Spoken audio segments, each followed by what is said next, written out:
Hello, I'm Kimberley Dondo, Digital Content Manager, and welcome to In Conversation With, the podcast series that delves into the world of financial services and brings you face to face with some of the most notable figures in the industry. Listen as we discuss topics that are currently facing the industry and hear from visionary CEOs to disruptive innovators as we bring you a diverse array of voices and perspectives. We'll explore the challenges they faced, the lessons they've learned, and the insights they have to share about the ever-evolving landscape of financial services. Hello and welcome to In Conversation With. I'm Kimberley Dondo, Digital Content Manager, and in today's episode, I'm joined by COO of Fortunis Capital, Justin Macrae. So thank you for joining me today, Justin. Thank you, Kimberley. It's a real pleasure. So can you start off by giving us a bit of a background into yourself and how you got started in financial services? Sure.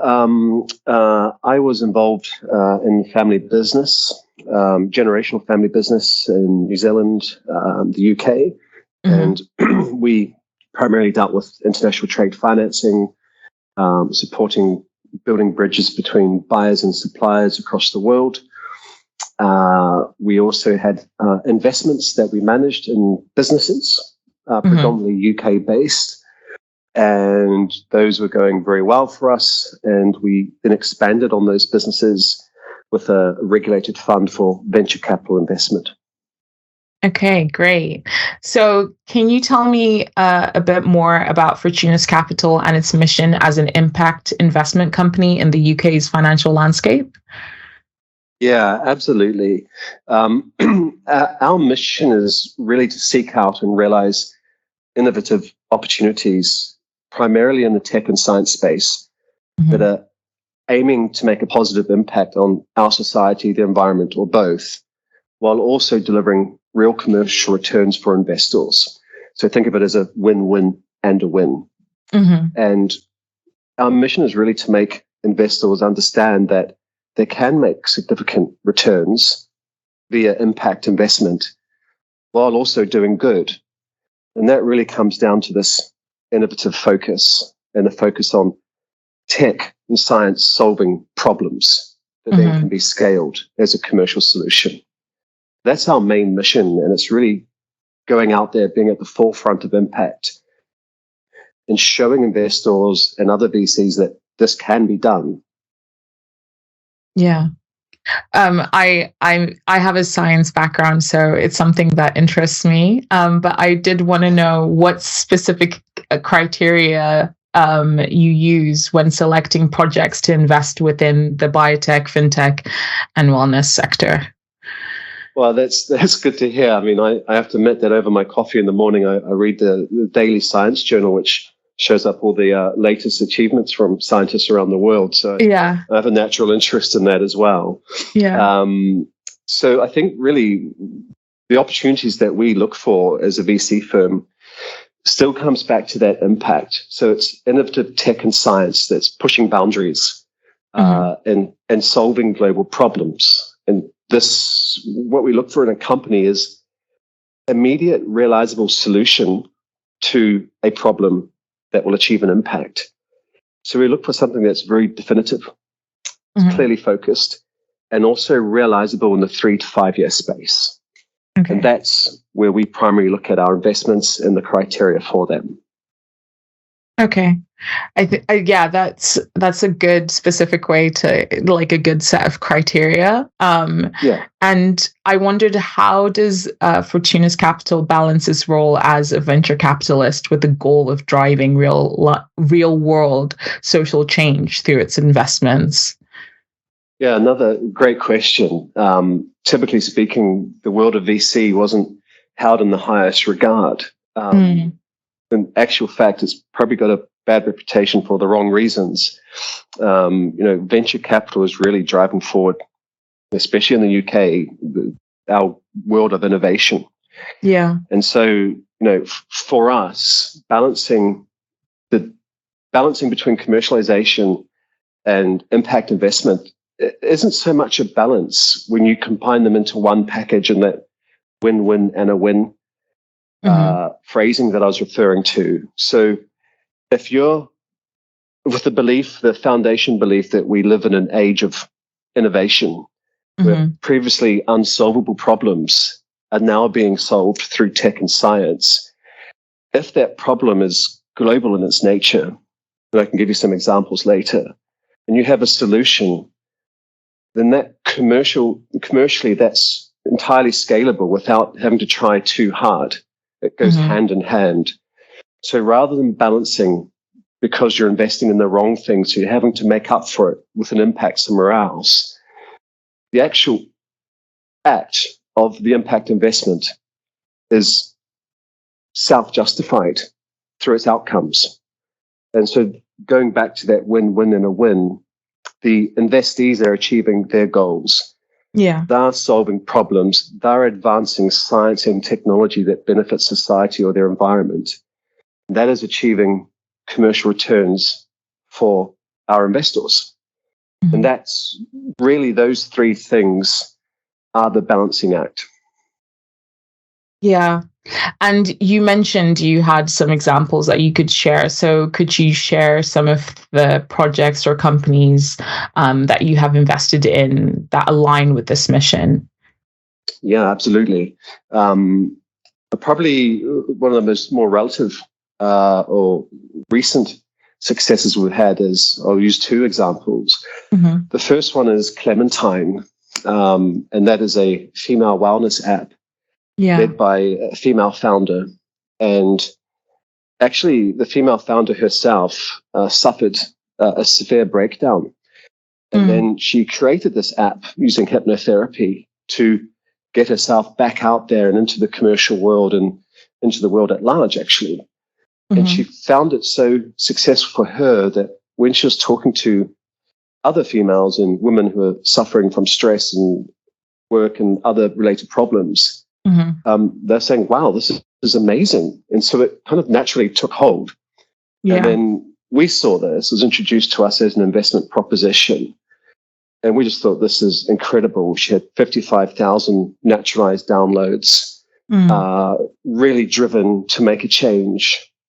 And her mission statement was very clear, very, very realizable, track record. And that Clementine has now gone on, especially during COVID times, to really help thousands of people. And it's just had unparalleled success in that regard. And now she's driving it forward. I think when you look at Clementine as an impact investment, we've achieved that impact through technology, and that's increasing. But also, if you look at compared to other wellness firms like Calm Headspace, and relative to their growth cycle to Clementine's life cycle, she's further ahead, and it's impactful as well. So it's a real success for us. She's had, or I say she, but Clementine's had senior corporate partner validation. So actually during COVID, when people were using trains, some of the train lines were using the Clementine therapies to help their clients relax on the trains through the speaker system. And that's really good. It's amazing. And so, we're so proud of that. And of Kim Palmer, the CEO, for achieving that. She's a real go-getter as a CEO. And she's had a number of other senior partner validations that really help us. And by senior partner, I mean larger commercial, global entities that have taken on Clementine as part of their wellness mission, the part of their support for their staff and clients. And so it's really been growing naturally through Kim's hard work, but also its impact that's self-sustaining. It's achieving further impact and being spread around the world, if you like, by people who are so thrilled with its use and how it's changed their lives. So that's one of the examples, I would say. The other clear example is in a totally different industry than wellness, which is manufacturing. Right. We have a firm, it's a UK-based firm that's, again, led by a female founder. And for the last 20 years, they've been growing their innovation in the manufacturing space. And they are now, in the last 5 years, 10 years perhaps, building a new type of structure for the housing market and for building market that are made almost entirely from recycled plastic bottles. Okay. And so they're the first firm to do this. And their structures, you can actually see them around the coast of the UK because they're made for the RNLI as well. So they're already saving lives, which is fantastic. Yeah. And their mission is really to make housing more affordable, faster, using completely recycled materials. And they have certain missions to achieve in parts of the world where housing is a real crisis. Mm-hmm. If you look at countries perhaps like Ghana, Ivory Coast, there's an immediate demand for medical facilities, housing, shelter. And that's their main focus now, is serving that market of people in need. So yeah, I would say that those two are pretty relative, fairly new examples. Yeah. I mean, I think those are some very useful, real world, impactful investments, I guess. I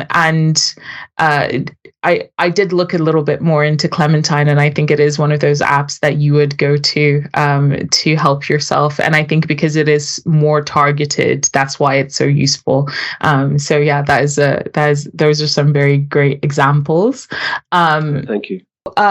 Justin, what challenges and opportunities do you see for impact investing in the UK's financial industry, especially in the current economic climate?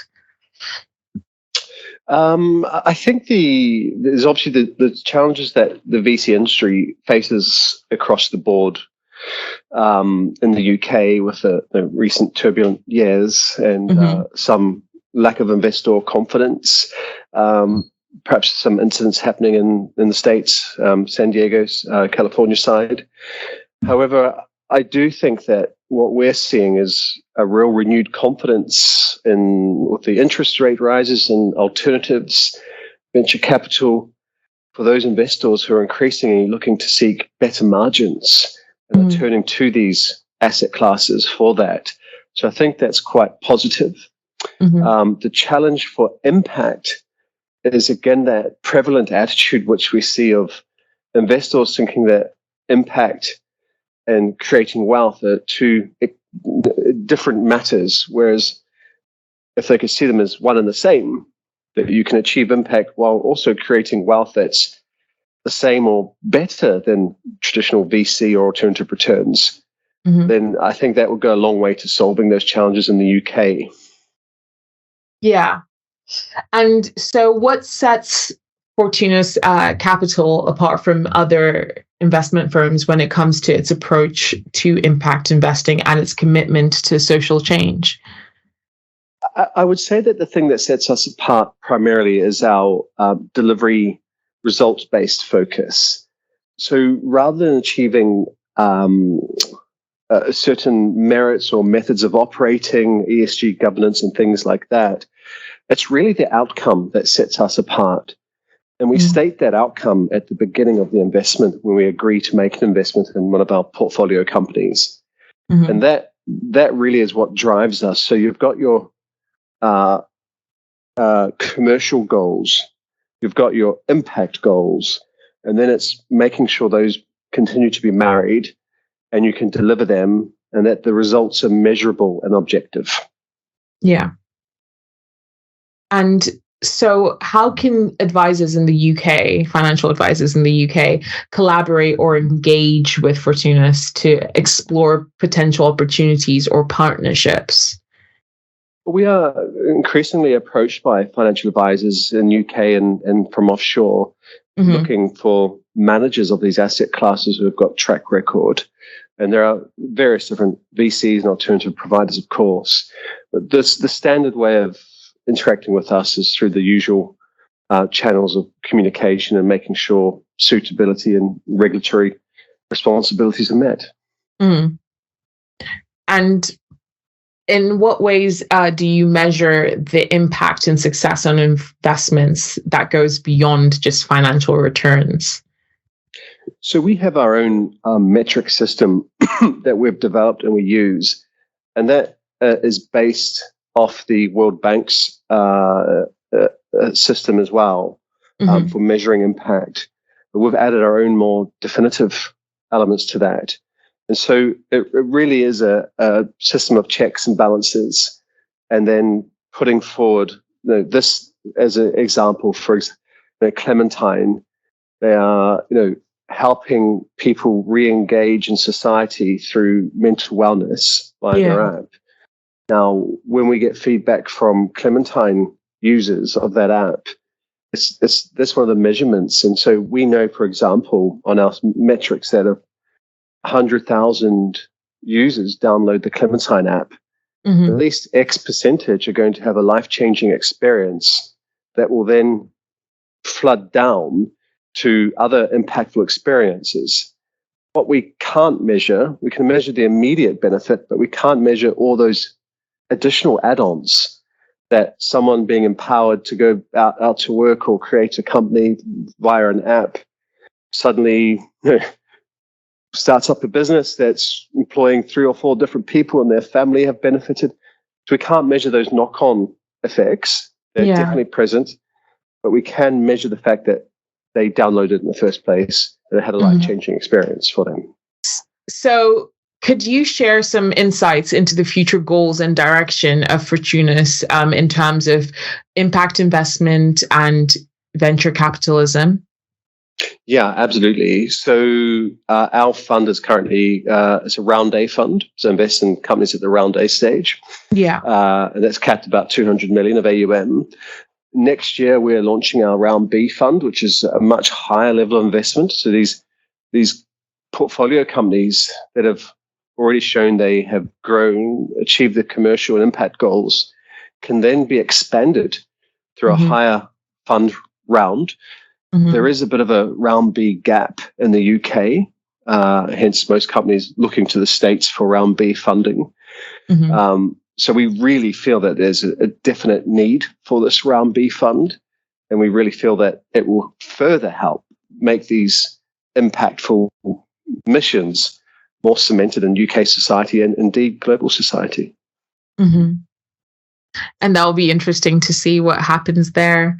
And what advice or key takeaways would you offer to financial advisors who are interested in impact investing and working with firms like yours? I would say, obviously, the first point of call, which all advisors will do, is suitability for their clients, because the impact VC world is a high-risk world. So you have to have the right investors who understand the risks and understands the concepts behind it. And so once that's clarified, I really think it depends on what the client wants to achieve, or the client of the advisor, which is returns, liquidity, whatever else, because at various different stages between VC and PE, there are different income streams, revenues, returns.